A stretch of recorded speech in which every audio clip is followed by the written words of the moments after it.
Hello everybody, I hope you're all staying safe at home, and I'm going to read a book with you today. And we're going to read The Snail and the Whale by Julie Donaldson and Axel Scheffler.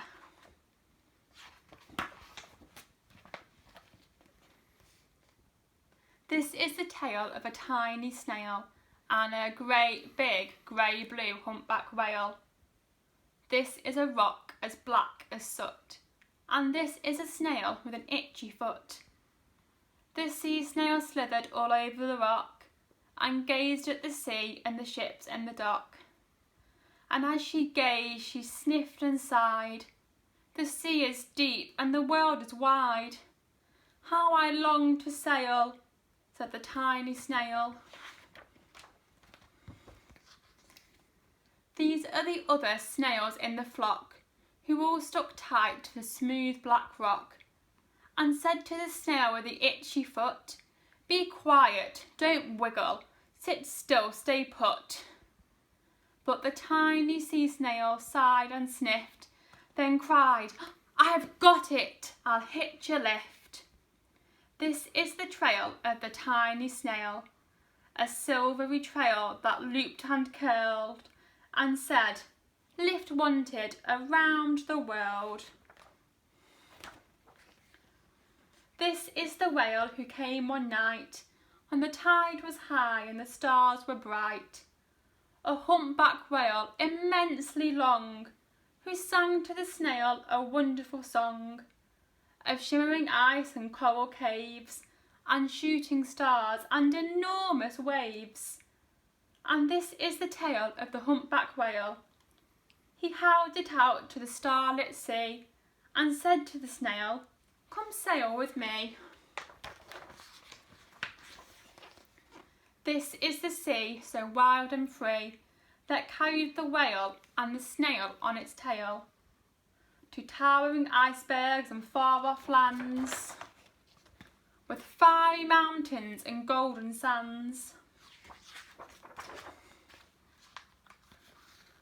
These are the waves that arched and crashed, that foamed and frolicked and sprayed and splashed the tiny snail on the tail of the whale.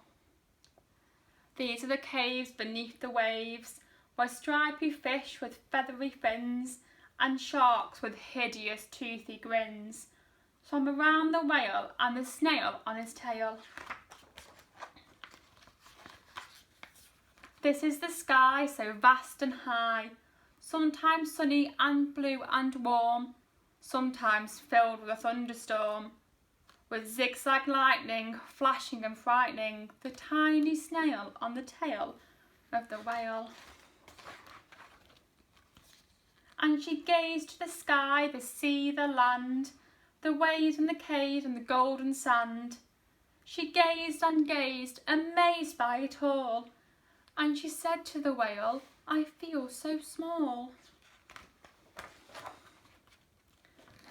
But then came a day the whale lost his way. These are the speedboats running a race, zigging and zooming all over the place, upsetting the whale with their ear-splitting roar, making him swim too close to the shore. This is the tide slipping away. And this is the whale lying beached on the bay. "Quick! Off the sand, back to sea!" cried the snail. "I can't move on land, I'm too big," moaned the whale. The snail felt helpless and terribly small. Then, "I've got it," she cried, and started to crawl. "I must not fail," said the tiny snail. This is the bell on the school in the bay, ringing the children in from their play. This is the teacher holding her chalk, telling the class, "Sit straight, don't talk." This is the board as black as soot, and this is the snail with the itchy foot. "A snail! A snail!" The teacher turns pale. "Look," said the children, "it's leaving a trail." This is the trail of the tiny snail, a silvery trail saying, "Save the whale." These are the children running from school, fetching the fireman, digging a pool, squirting and spraying to keep the whale cool. This is the tide coming into the bay, and these are the villagers shouting hooray as the whale and the snail travel safely away. Back to the dock and the flock on the rock, who said, "How's time flown? And haven't you grown?" And the whale and the snail told their wonderful tale of shimmering ice and coral caves, and shooting stars and enormous waves, and how the snail, so small and frail, with her looping, curling, silvery trail, saved the life of the humpback whale. Then the humpback whale held out his tail, and on crawled snail after snail after snail.